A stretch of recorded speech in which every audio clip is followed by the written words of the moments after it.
Hey, how's it going, everyone? Justin again, as always. Thanks for watching my channel. Welcome back. Cheers to those of you that have your beers. I hope you're enjoying your weekend so far. And go Baltimore, right? They just kicked the Browns' butt. So they might still have a chance at the Super Bowl, but that's not what this video is about. This video today is about air compressors. What's a good air compressor for not just the DIY and weekend warrior, but for a mechanic trying to get his side hustle on? Let's talk about it for a little bit. Let me show you the air compressor that I have, and then we'll cover some of the things that it's capable of and what its limitations are.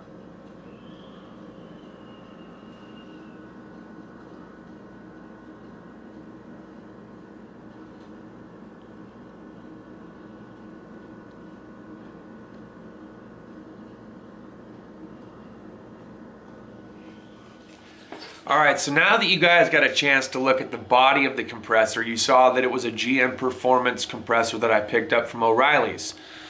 It's a 22 gallon. I don't expect the world out of it, but I'm not expecting the least amount out of it. So I'm going to share with you some of the good and some of the no goods as far as what its actual limitations are, as far as my usage and what it was that I tried to use or had success using while I was using it. Let's start off with the good, and then we'll talk about some of the no good. So goods, I've used the 1/4 inch air ratchet as well as a 3/8 air ratchet on it. Seems to work great. Seems to last a little bit longer if obviously it doesn't have to put forth as much effort. What I mean by that is break it loose first, then run it out, and it is a little bit limited on its use. So as far as like using it consistently throughout all the way around, you got about 30 seconds to a 1 minute window before the air compressor kicks back on again, depending on how much you're demanding of that tool at that specific point in time. It's going to be like that for some of the things. So let's talk about the rest.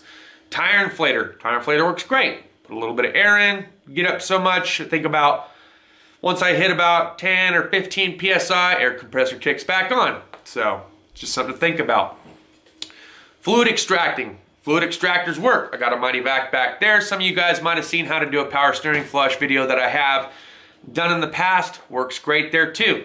Also limited as far as how much time it has available before it requires more air from the air compressor or more demand. Blowgun works great for a blowgun. Cleaning out the shop, blowing off the shop table, or cleaning out rodent damage or nests or just the crap they leave behind on top of the engine. Blowgun works great.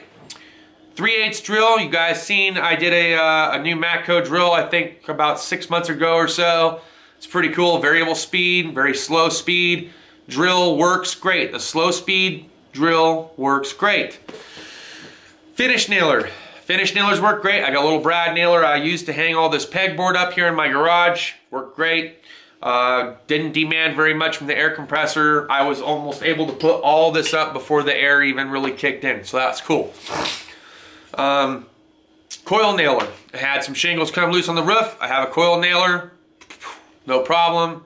Didn't seem to give me any issues as far as nail guns go. So if you're in construction, you might think about this size of a tank. Something to think about. Pop rivet gun. If you're into dirt track cars or dirt track racing, or maybe you're just working on a Chrysler product, which we all know they love their rivets, the rivet gun, air pneumatic rivet gun, works great. Things that don't work so great with this compressor that I have used and tried. 3/8 to 1/2 inch impacts. If you remember, I did a video not too long ago when I did the transmission fluid and filter service on my GMC, and I was just demanding too much from this air compressor by trying to use a 3/8 snap-on air pneumatic impact gun on it. Did not work. Would not break anything loose. After a few lugga-luggas, air just came out. That may also have to do with the next no good feature, which I'm getting ready to bring up, and some of you might actually say that's exactly why, but let's just talk about it anyways. The longer the hose, the increased limitations you have as far as a small air compressor is concerned. You might not have that if you have a big air compressor that's belt driven and oil cooled, but this one being air cooled, non-belt driven, its limitations get even more limited once you start demanding that air be spaced out over X amount of feet, depending on how many extra feet of hose you require to go from your garage to the car that you're working on. So keep that in mind. I have had increased limitations by demanding more hose be put on the air compressor. Sanders. Now I know it says you can do some light sanding with that. That depends on how light of sanding you actually are trying to do. I did try to do some sanding and some grinding on a piece of metal out in the front when I was trying to build myself a little welding bench. I didn't succeed. I lost interest. That's all near here, they're there. But the sanding thing did not work out very well for it. Ergo, I'm saying no to Sanders. Plasma cutters would be the same exact thing. I believe the demand of the amount of air that you need to keep that plasma torch happy is going to demand a bigger capacity tank. Paint guns. Paint guns are also no-go.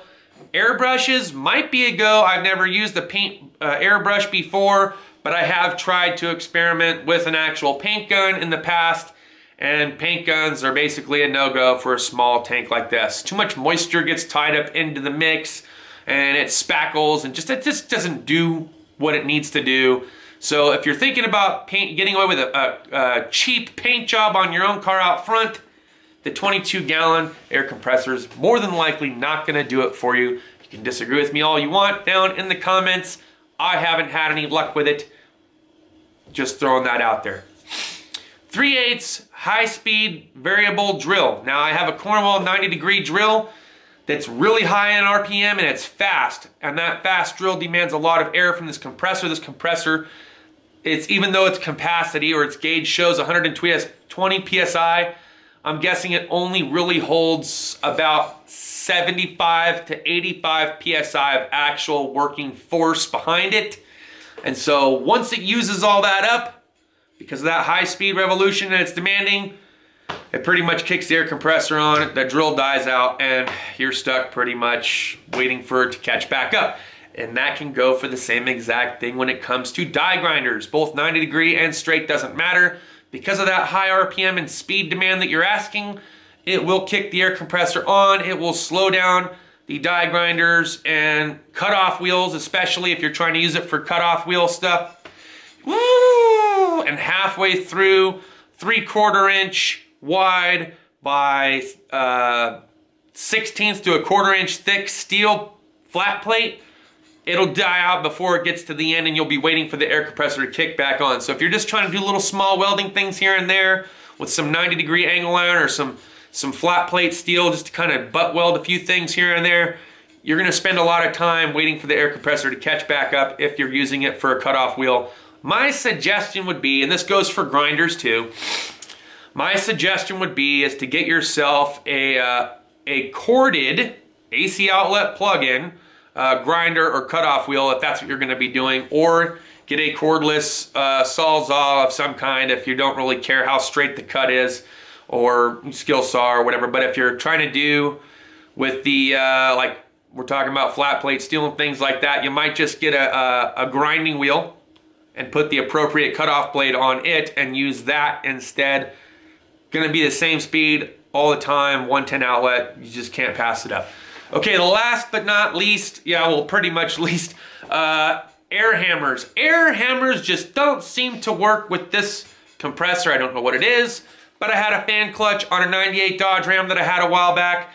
I did have a Silver Eagle air pneumatic hammer with the air pneumatic kit here, and I was trying to release that fan clutch nut even after spraying it and everything else, and it would not dig in. It was and air was coming out of the back. I used it at work, seemed to work fine. I brought it here to the house, won't work at all. The air capacity just was not there.